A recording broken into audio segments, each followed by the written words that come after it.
سلیمان دارانی رحمت اللہ علیہ ایک محدث ہیں، دو ساتھیوں کے ساتھ حج کی نیت سے چل پڑے۔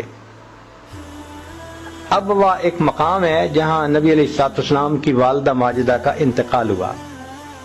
یہ لوگ وہاں پہنچے تو انہوں نے سوچا کہ دیکھو ہمارے پاس جو کھانا تھا نا، را میٹیریل، وہ ختم ہو چکا اور آگے کافی آگے تک ہمیں پھر نہیں ملے گی کوئی چیز۔ یہاں قریب میں بستی ہے تو بہتر ہے کہ بستی سے کچھ خریدے چیز کھانے پینے کے لیے۔ تو دو ساتھیوں نے کہا کہ اچھا ہم جا کے لے آتے ہیں، تم ذرا خیمے میں ٹھہرو۔ یہ اکیلے رہ گئے۔ اتنے میں ایک عورت بکریاں چرانے والی آئی، اس نے دیکھا خیمہ ہے اور ایک مرد ہے اور ان کو اللہ نے بہت خوبصورتی عطا فرمائی تھی، بہت منور چہرہ تھا۔ تو وہ قریب ہوئی اور اس نے کہا مجھے سیراب کر دو۔ تو یہ سمجھے کہ شاید اس کو کھانے پینے کی ضرورت ہے، تو انہوں نے روٹی اٹھائی، کچھ پانی لیا، کھا پی لو۔ جب وہ دینے لگے تو تب اس نے وضاحت سے بات کی کہ نہیں، جو عورت مرد سے چاہتی ہے مجھے وہ چاہیے۔ تو اس وقت سلیمان دارانی رحمت اللہ علیہ نے فوراً یہ سوچا کہ دیکھو میں تھوڑی دیر تنہا ہوا تھا، شیطان نے مجھے میرے پروردگار سے دور کرنے کے لیے اپنے نمائندے کو بھیج دیا۔ شیطان نے مجھے میرے پروردگار سے دور کرنے کے لیے اپنا نمائندہ بھیج دیا۔ چنانچہ انہوں نے رونا شروع کر دیا کہ شیطان ابھی بھی میرے پیچھے لگا ہوا ہے۔ اب ان کو روتا دیکھ کے عورت بھی رونے لگ گئی اور بھاگ گئی، اس کو شرم آئی۔ یہ روتے روتے سو گئے۔ جب سو گئے تو کہتے ہیں کہ خواب میں ان کو یوسف علیہ السلام کی زیارت نصیب ہوئی۔ تو سلیمان دارانی رحمت اللہ علیہ بڑے خوش ہوئے کہ مجھے آپ کی زیارت نصیب ہوئی، اور آپ نے تو بڑا ہی کمال کیا کہ پھر اس نے کہا تھا عورت نے، عزیز مصر کی بیوی نے، کہ ہے تلک، اور آپ نے کہا تھا معاذ اللہ، بچ گئے۔ تو جب انہوں نے یہ بات کی تو اس پر یوسف علیہ السلام نے جواب دیا میں تو اللہ کا نبی تھا اور میرے ساتھ اللہ کی حفاظت تھی، مدد تھی، یہ اتنی بڑی بات نہیں تھی۔ مزے کی بات تو یہ ہے کہ تم نے ولی ہو کر وہ کام کیا جو کام وقت کا نبی ہو کر کیا کرتا ہے۔ تو یہ ایمان جب مضبوط ہوتا ہے نا، پھر گناہوں کے مواقعوں کے باوجود بندہ قدم نہیں اٹھاتا، اس لیے کہ وہ جانتا ہے کہ میرا اللہ مجھے دیکھ رہا ہے، وہ میری بات کو سن رہا ہے، وہ میرے ساتھ ہے، اس کو علم ہے کہ میں کیا کر رہا ہوں۔ چنانچہ ایک واقعہ لکھا ہے، ایک عورت تھی، وہ اندھیری جگہ سے گزر رہی تھی، تنہائی تھی۔ ایک مرد نے جب دیکھا نا کہ تو بالکل بہت اندھیرے والی جگہ، ویزیبلٹی زیرو، پتہ ہی نہیں چلتا، تو ذرا قریب ہوا اور اس نے اس کو ہاتھ لگانے کی کوشش کی۔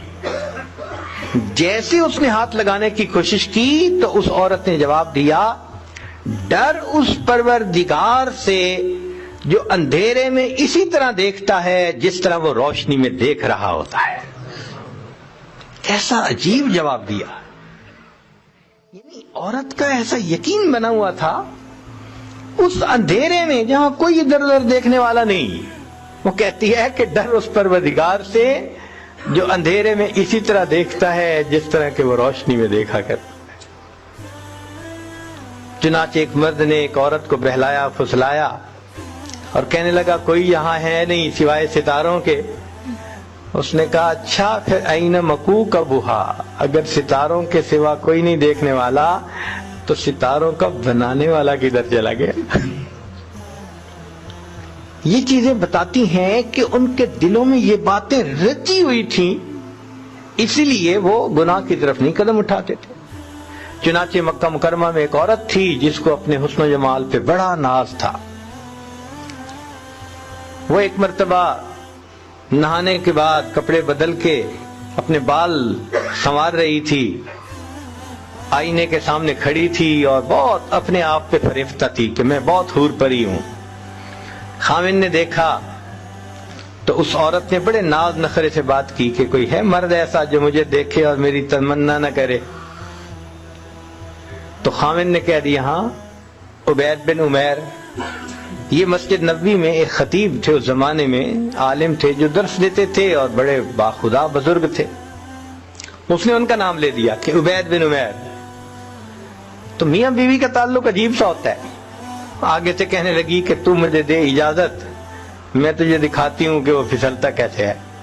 اس نے کہا ٹھیک ہے۔ عورت کو اجازت مل گئی، وہ نکلی باہر، مسجد کے دروازے پر آ کر کھڑی ہو گئی۔ اب مسجد سے جب وہ باہر نکلے تو عورت نے پہلے تو ایسی بات کہی کہ جیسے کوئی مسئلہ پوچھنے کے لیے کھڑی ہو، تو چونکہ انہوں نے مسئلہ بتانا ہوتا تھا، ذمہ دار تھے، تو وہ کھڑے ہو گئے۔ اس نے بات کرتے کرتے اچانک اپنا نقاب ہٹا دیا۔ اس کا خیال یہ تھا کہ جب وہ میرے حسن و جمال کو دیکھیں گے تو فریفتہ ہو جائیں گے۔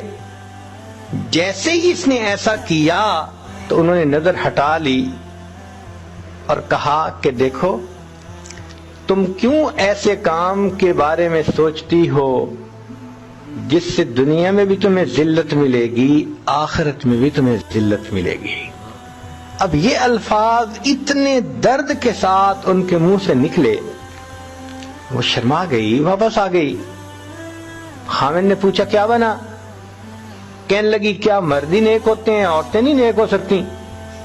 میں بھی نیک بنوں گی۔ اس کی زندگی بدل گئی۔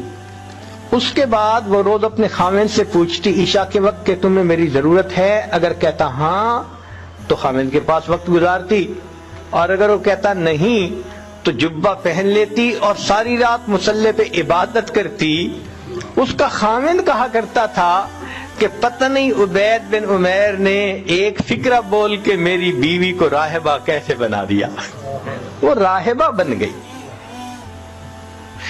شکار کرنے کو آئے، شکار ہو کے چلے۔ تو یہ کیفیتیں ان کی اس لیے تھیں کہ پروردگار عالم نے ان کے دلوں میں ایک اثر ڈالا ہوا تھا، ایمان کامل ان کے دلوں میں تھا۔ اور یہ نہیں کہ یہ صرف بڑے لوگوں کا تھا، بچوں کا بھی یہی حال تھا۔ چنانچہ ایک باپ اپنے بیٹے کے ساتھ جا رہا تھا، اس نے راستے میں آم کے درخت پودے دیکھے، چھوٹے چھوٹے ہوتے ہیں اور گچھے لگے ہوتے ہیں، پکے ہوئے تھے اور لگ رہے تھے کہ بہت مزے کے ہوں گے۔ تو والد نے اپنے بیٹے کو کہا بیٹے تم یہیں ذرا رک جاؤ راستے پہ، اور میں باغ میں جاتا ہوں اور ایک اچھا پکا ہوا خوشہ توڑ کے لاتا ہوں، اور اگر کوئی آنے آئے ادھر ادھر سے تو ذرا آواز دے دینا، میں آ جاؤں گا۔ وہ جی چلا۔ جیسے خوشے کے قریب پہنچا تو بچے نے پیچھے سے آواز لگا دی، یا ابی احد یرانا، اے ابا جان، اے ابا جان، کوئی ہمیں دیکھ رہا ہے۔ تو وہ گھبرا گیا اور ویسے ہی واپس آ گیا۔ آ کے دیکھا تو گلی میں تو کوئی بھی نہیں تھا۔ اس نے کہا گلی میں تو کوئی نہیں۔ اس نے کہا انسانوں میں سے ہمیں کوئی نہیں دیکھ رہا، انسانوں کا پروردگار ہمیں دیکھ رہا ہے۔ چھوٹا بچہ 10 سال کی عمر ہے تقریباً، اس کا بھی یقین ایسا بن گیا تھا۔ اور یہ یقین خود بخود نہیں بنتا تھا، ماں باپ بناتے تھے۔ تو اس ایمان کے کتنے فائدے ہیں زندگی میں۔ اور ایک فائدہ یہ بھی ہے کہ پھر انسان گناہوں سے بچ جاتا ہے۔ ایک تو ہے نا دعوت میں اس کو مدد مل گئی، نیکی میں اس کو مدد مل گئی، ایک پش مل گئی اس کو، وہ گھبراتا نہیں ہے، قدم بڑھاتے آگے۔ مگر ایک بڑا فائدہ یہ بھی کہ اس احساس کے ہونے کے بعد کہ اللہ مجھے دیکھتے ہیں، انسان گناہوں سے پھر بچتا ہے۔ مواقع موجود ہوتے ہیں، گناہ کی دعوت دی جا رہی ہوتی ہے، مگر وہ گناہ سے انکار